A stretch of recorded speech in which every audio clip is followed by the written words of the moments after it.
Avant de commencer, je tiens d'abord à remercier les boutiques Glissurben de me prêter cette jolie trottinette pour l'essayer et t'en parler. Merci aussi de proposer un code promo affilié de 5% de réduction sur tout ton panier, avec le code BONHEUR si t'es intéressé. Merci Glissurben pour ce partenariat dont tout le monde peut profiter, et merci aussi pour nos conversations qu'on peut avoir en privé. Maintenant, la version courte de la vidéo d'aujourd'hui, c'est que les trottinettes, dans le milieu de gamme, elles continuent à s'améliorer. Et oui, les fabricants continuent à sortir des modèles toujours plus perfectionnés.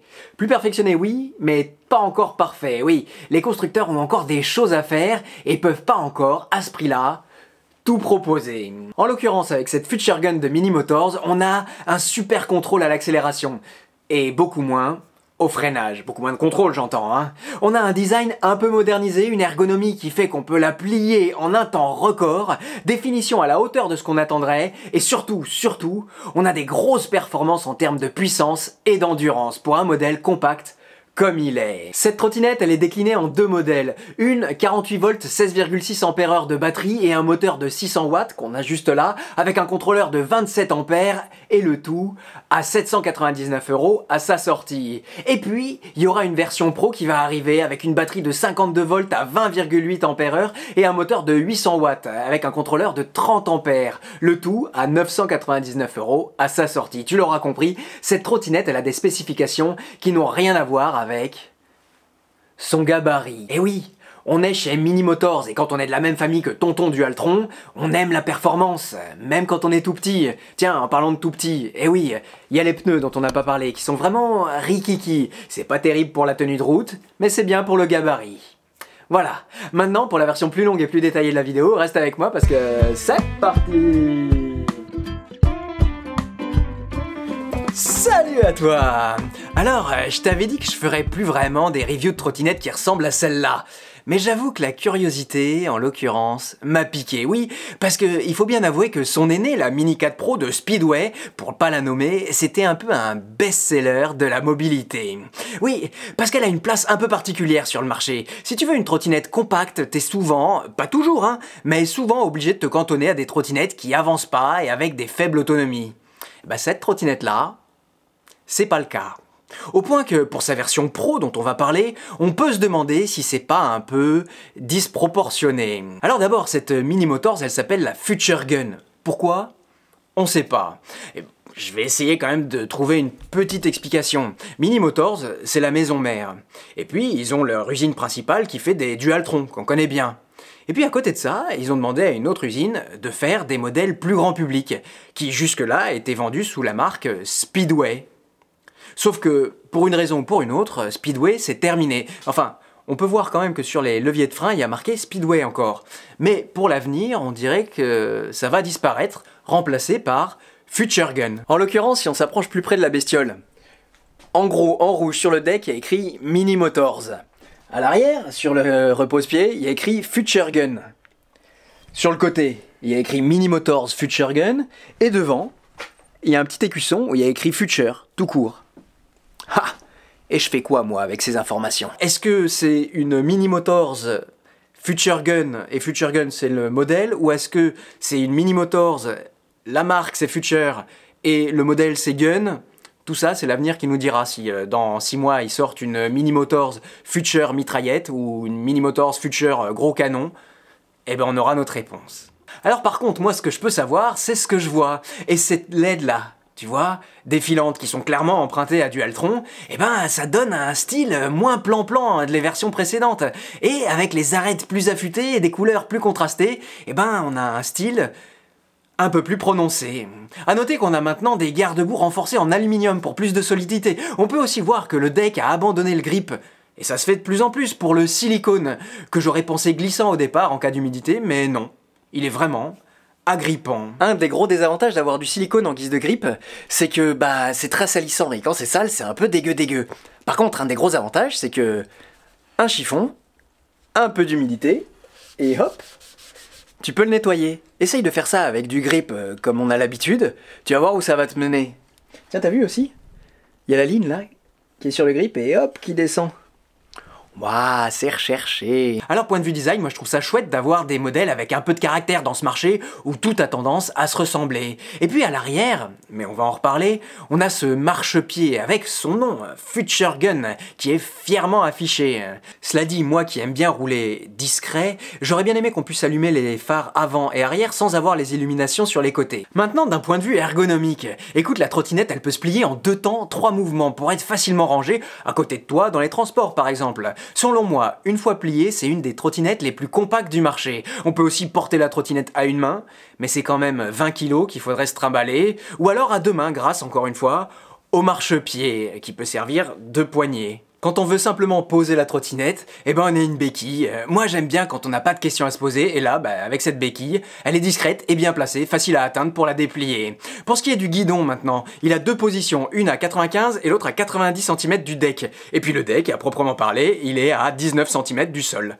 Voilà. Et il a des dimensions tout à fait correctes, 18 de large par 50 de long. Et on ajoute évidemment 10 cm de marchepied. Marchepied d'ailleurs, qui est pas d'un confort fou, mais qui a le mérite d'exister. Alors le coût du temps de pliage super réduit, c'est génial, mais ça a un prix.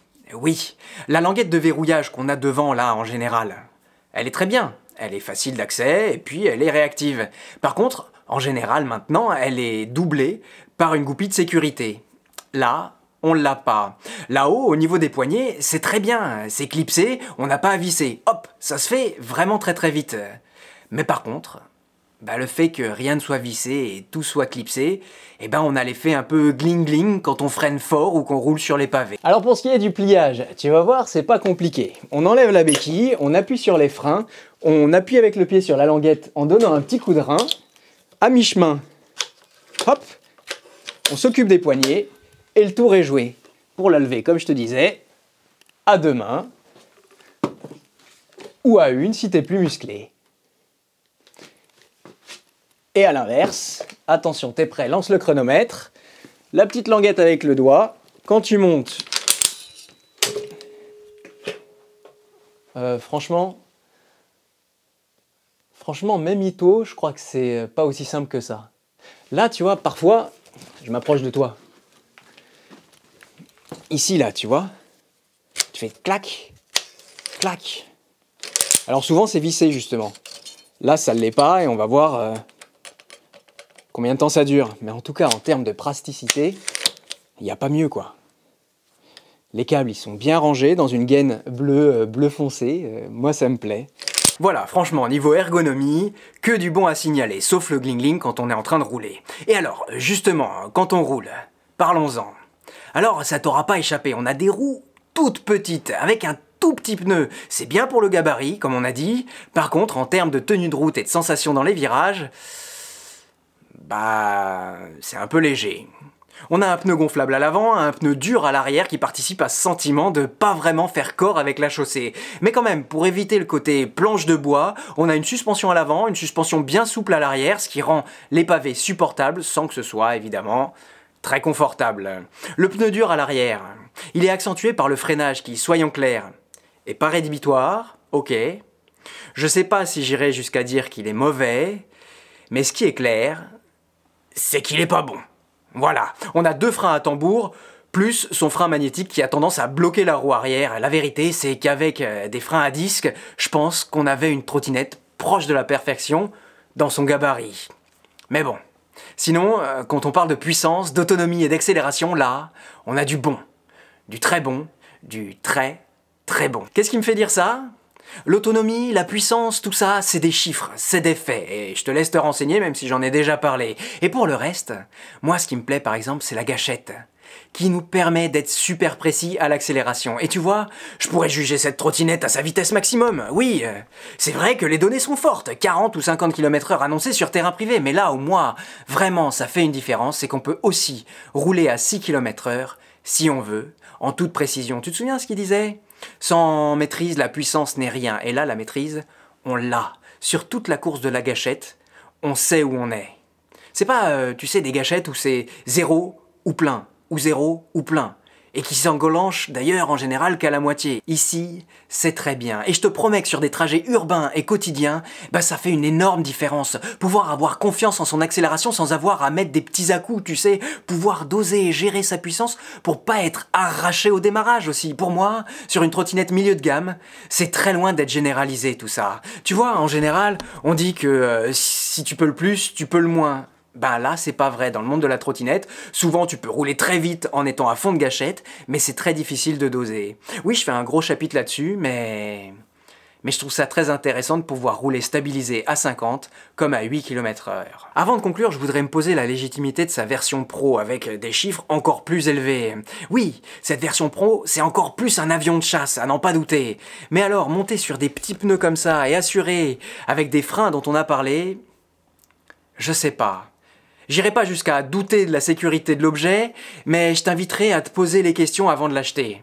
Tiens d'ailleurs, toi, t'en penses quoi d'une trottinette avec laquelle on peut rouler à 50 km/h sur des pneus de 8 pouces seulement? Je sais pas.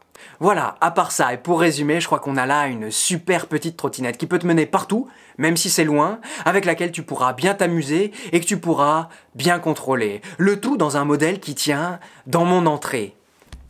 Et je sais pas si t'en es habitué, mais mon entrée en termes de référence, eh ben, c'est pas beaucoup de mètres carrés. Voilà. Franchement, si tu veux faire tes déplacements quotidiens et que tu trouves les modèles à 350 watts et 10 ampères-heure un peu trop limités, je pense que cette trottinette-là pourra t'intéresser. Voilà, maintenant tu peux penser à liker et partager cette vidéo-là pour la faire exister sur les réseaux. Tu peux penser aussi à t'abonner si ce que je fais te plaît. Allez. Post-scriptum, désolé mon copain si tu l'attendais, mais cette semaine, il n'y a pas vraiment de post-scriptum. Oui, je te raconte pas dans quelles conditions j'ai fait cette vidéo-là, mais disons que cette semaine, où c'est les vacances, où il faut aller chercher les enfants, ou c'est aussi cette semaine où mon ordinateur a décidé de me lâcher. Donc, voilà, je suis déjà content si tu vois cette vidéo-là vendredi soir. Crois-moi, c'était pas gagné. Et du coup, oui quand même, pour ce qui est du post-scriptum, je t'avais dit la semaine dernière justement que je te ferais une vidéo sur à contresens, sauf si il y avait une review qui s'intercalait. Alors, il y a la review qui s'est intercalée, mais il y a aussi beaucoup que la vidéo sur à contresens est beaucoup plus compliquée à réaliser que ce que je pensais. Du coup, j'espère la semaine prochaine, sauf si j'ai un problème d'ordinateur, et alors là, je ferai pas de vidéo parce que qu'il faut que je répare ce problème-là avant de me lancer. Et voilà, mais le plus vite possible, à contresens, c'est en cours. Allez.